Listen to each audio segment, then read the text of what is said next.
Hello, EnderSword here again, this time with a bronze replay.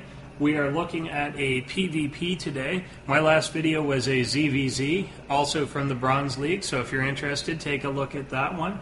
But I figured we'd look at another mirror match today. This was posted by WhiTAkeR on the TeamLiquid.net strategy forums, and he was looking for advice on how to smooth out and improve his game, so making this video. Also, I just got a new microphone, so I wanted to play with it a bit. His opponent for today will be SgtBoll, and the three things that we're going to be focusing on in this game are, number one, probes and pylons, just the very basic stuff. Make sure that you're always building probes unless you have a really good reason not to, and make sure that you're keeping ahead of your supply, not supply blocking yourself, and making pylons at the right time. The second thing we're going to look at is macro. Constantly producing out of your production facilities, even when you are distracted by something else, and making sure that you have enough production facilities to actually consume the money that you are mining. The third thing we're going to look at, which is a smaller point, is building placement. How your own buildings can be used to help you, or in some cases get in your own way during a game, and how to avoid that given the matchup that you have. So we see that he is going for the pylon gateway, pretty normal stuff going on right now. It's the placement of this gateway that I will have a little bit of an issue with later on in the game. He goes for the assimilator there, and chronos out one of his probes here. But we can see after that probe is produced, nothing else is being produced out of here. So that chrono boost is a bit wasteful. One, you should be making probes here anyway, all the time, but also you're just compounding the issue when you chrono boost and just waste it, and you're not actually making anything out of there. So it's just a waste of that energy that could be going towards something else, and you're getting behind economically by not getting those out. We're missing about 2, maybe 2.5 probes out of here before the next one actually starts.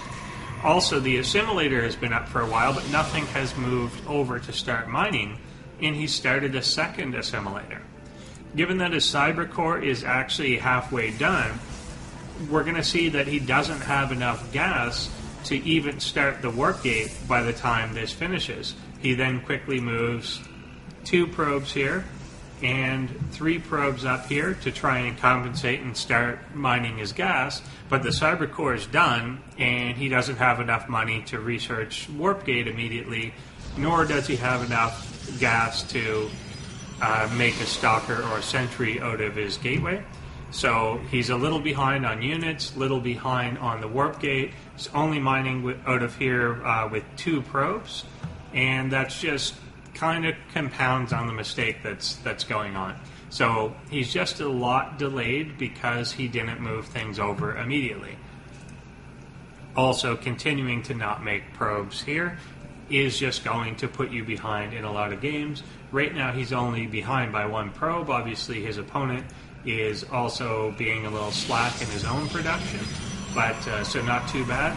But still, there's potential here over another opponent of his level to be literally 4, 5, 6 probes ahead at this point in the game if he had just been producing steadily out of here. And we can see that money is no object. With 360 minerals there, it's not that he couldn't afford it or anything, he just wasn't making them. So you want to be a little tighter on all that. You can see here this building formation is something you tend to do in a Protoss versus Zerg. You put the Zealot here to block off so that Zerglings can't just run by you and get into your mineral line and things like that. In Protoss versus Protoss, however, this can actually get in your own way. Same with Protoss versus Terran, really, that it can prevent your own units from creating a good concave at the top of your ramp. You already have force fields that you can use to block your own ramp off. So use that to kind of crowd control your opponent as opposed to getting buildings in the way. Part of the reason it's good against Zerg is because Zerg doesn't have really good early range units, whereas Protoss does, so these buildings themselves can become vulnerable. You can see the attack come in here. Force field's pretty good. It does cut the army in half. One thing you can do, there's no reason for the Zealot to stay there. If you just pull him back, then you're taking these bottom two completely out of the equation. All 4 stalkers were able to shoot when you really could just force field it off, pull back a little bit to here with your stalkers, just move the zealot out of the way, and then you've completely negated the 2 at the bottom, and they're totally free. We see that he's added on the robo facility. He did, we were looking over here at the battle, but the robo facility was there for a little bit before he ever started producing anything. He kind of just got caught looking at the battle, and he kind of missed the start of production on the robo facility. Again, not really due to lack of money or anything, but just paying attention to something else and not macroing up at the right time. The Nexus also isn't producing probes, and the robotics facility had to wait there for a little while until it had enough gas to make the next Immortal. He's finally got 3 probes on his gas, which is good, so he did end up catching that.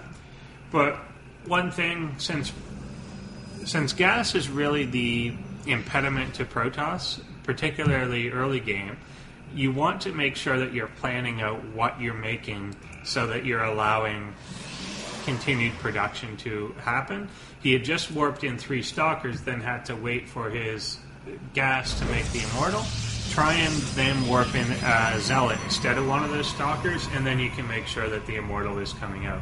Here's the other part of planning, of course, that you've got the Pylon waiting to be built, and nothing else can be built from these facilities because he supply blocked himself.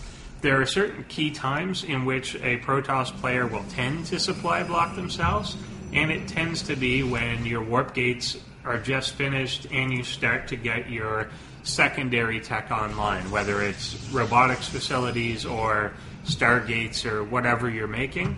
It's that point that people don't quite plan ahead to how supply intensive the robotics facility units are. An Immortal is 4 and a Colossus is 6. So you really use up almost a whole pylon for every Colossus you make and half of one for each Immortal you make. So you have to start getting in the habit of putting down 2 pylons instead of just 1 at a time to stay ahead of it. Here we see that building placement getting a bit in the way. He can stay out of range of this army and pick off that building with the observer up there spotting. He kind of makes the mistake of moving in too close after and trying to fight up onto the high ground position. He should have just sniped that and took off. He could have maneuvered wide around and tried if he wanted that cyber core, but by attacking from this direction into the cyber core doesn't make sense. You're giving up the range advantage that you had. The idea is that the opponent has to be on this side of the building, so if you attack from here, then you've actually got that advantage. He does push back out to kind of take a look around the area for proxy pylons or anything, does pick one off. But during this, again, production at home is just silent. There's not, probes aren't really producing, money is absolutely skyrocketed. He's not producing out of his warp gates. He's having to compensate for the fact that one of his gateways was destroyed, but really at this point, with this much money, you should have more than 4 gateways anyway. So he's really just playing catch-up at this point and not producing here. His attention was focused entirely on this battle and not at home. But let's just take a look at that battle again and see if it really warranted his attention. Did he actually need to be paying attention to units, or could he have simply moved that army in? He put up a Guardian Shield. Does he do anything else that really requires his attention on this fight that couldn't be done by selecting everything and moving it towards the opponent's army? He's not particularly doing anything that requires attention here. So instead of actually microing each of these and focusing something down, your time is better spent at home producing 5 more units. There's no way that he was going to lose 5 entire more units by not paying attention to this battle. So you're better off producing 5 more units to replace whatever maybe you would have lost 1 or 2 extra things because you weren't there microing. So lose them. make sure that your macro is done first. If you have to choose between macro and micro, your macro is much more important. You're going to get more yield out of just making stuff from here than you are from actually controlling a small force that frankly was going to win anyway, even if you just A-move them towards the rest of the army. You didn't force field or do anything important, so just make that initial attack, see if it's going to go well, and then look away. Just force yourself to look away too. I had to do that in a lot of the lower leagues to get used to the concept, because hey, the battles are the cool part.